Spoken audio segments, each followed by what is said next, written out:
Please enjoy the botany exhibits while you can. After the past few years of hit and miss business sims, I had convinced myself that the real heyday of tycoon games was back in the 90s, but 2 Point Museum may have finally changed my mind. It's not a huge revolutionary departure from 2 Point Studios' recent run of quirky games, Hospital and Campus, but this time they've finally perfected the recipe. With its varied and challenging management layer, tons of cool props and exhibits to unlock, and a refreshingly dry sense of humor, I sometimes had a hard time dragging myself away from it. Announcement. Vandal caught in the act. What a bad guest. The thing that impresses me most about 2 Point Museum, compared to other recent games like Planet Coaster 2, is that it actually seems interested in challenging me to manage the finances of my operation as I'm building and decorating it. And maybe I'm a nerd, but that's at least half the reason I like these kinds of games. It's actually difficult to build a money printer that you can simply walk away from, but also not so punishing that I frequently got myself into big trouble that I couldn't wiggle my way out of. The balance, when it comes to juggling my balance sheets, feels just about balanced.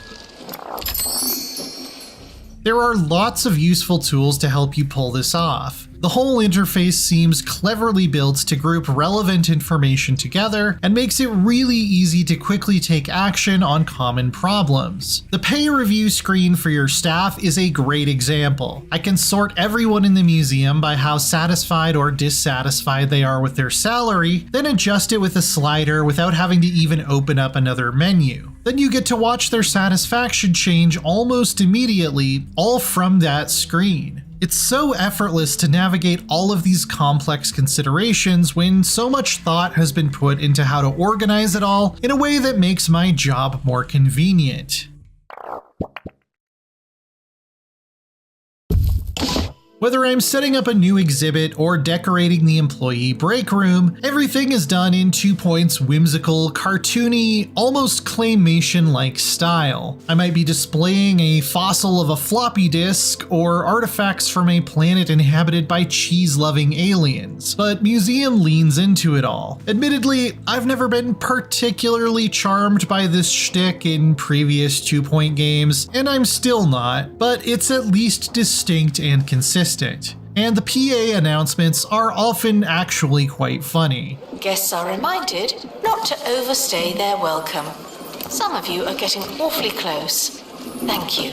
Changing the focus from running a school or a hospital to a museum does 2 Point a lot of favors though. When my goal is to impress my guests using elaborate displays, lots of little decorations, and floor plans that make sure they have to exit through the gift shop, I find myself zooming way down and paying a lot of attention to how everything might look at eye level. On one of my favorite maps, I got to design a haunted house experience, complete with cursed artifacts and eventually actual ghosts who can break out and cause mayhem if they don't get their weekly therapy appointment. So yeah, simulation is used a little bit loosely here, and 2 Point is all too happy to embrace goofiness over reality, but it works.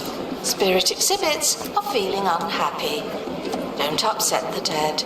Each of the different museums has its own thematic and interesting challenges like this. In one, I was searching the seas for exotic fish to add to my wall-to-wall underwater wonderland. In another, I had to learn the mysterious symbology of an alien race to activate adjacency bonuses for my exhibits. What's especially cool about it is that the differences between each of these facilities are so great that it's almost like you're getting multiple games in one. 2 Point Aquarium, 2 Point Planetarium, and 2 Point Haunted Hotel. This kept things fresh and exciting well into my career, especially when my objectives started encouraging me to mix and match themes and disciplines from more than one area.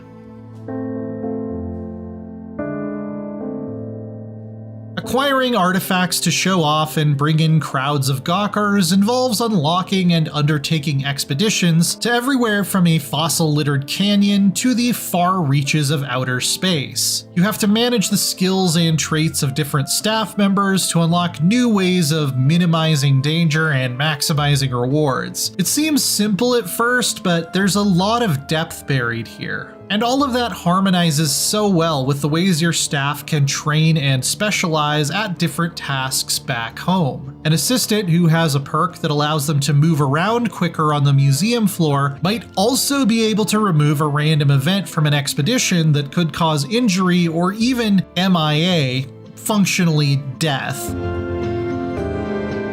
There's a great progression from simpler, quicker, and lower risk outings that bring back less impressive attractions to long, deadly, and elaborate ones that can require several high skill staff members and craftable items to tackle. The option to go for a quick, safe, or detailed approach adds more strategy and nuance. Increasing the survey level of a site also increases the chances of getting higher rarity versions of your exhibits, and that presents a compelling reason to come back to places you've already been.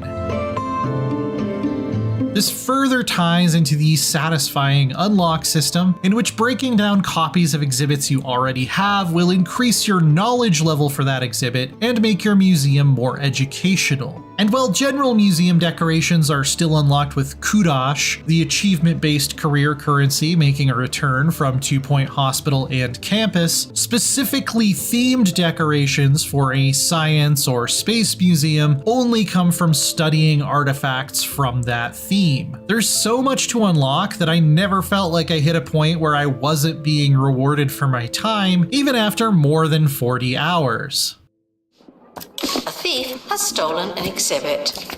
I never liked that one anyway. The only major part of the 2 Point Museum formula I didn't love was having to deal with crime. As your museum becomes more prestigious and displays higher value items, it will increasingly be targeted by thieves and vandals who can really ruin your day, up to and including stealing entire attractions that may have taken hours to acquire and level up. Hiring more security guards and having one permanently posted up at each entrance is usually enough to deter most evildoers, but you're supposed to eventually set up camera rooms that I felt have too small of a coverage range, which monitor cameras that don't protect very much floor space and conflict with a lot of other necessary wall items. It gets to the point where I found it frustrating to find space to cram them in. As Ben Franklin once said, "Those who would give up essential wall space to purchase a little temporary security deserve neither."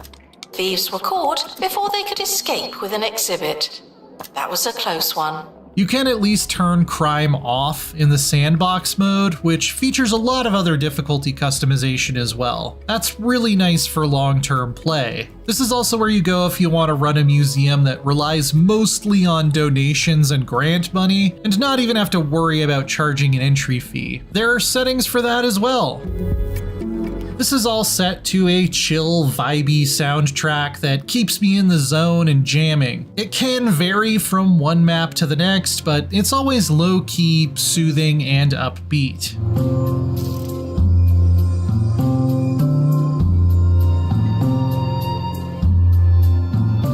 2 Point Museum is a rewarding, deep, challenging, and highly entertaining tycoon game that demonstrates 2 Point Studios has really hit its groove with this third iteration of the idea. The variety of different exhibits to unlock and level up, the thrill of discovering new expedition maps, and the array of clever and easy-to-use management tools make designing and running a museum joyful and consistently rewarding. I've sunk more than 40 hours into it already, and I think I could easily see doubling that without running out of stuff to do. Call the curator, they're really gonna want to take a look at this. For more of yours truly, check out our reviews of Sid Meier's Civilization 7 and Kingdom Come Deliverance 2. And for everything else in the world of video games, keep it right here on IGN.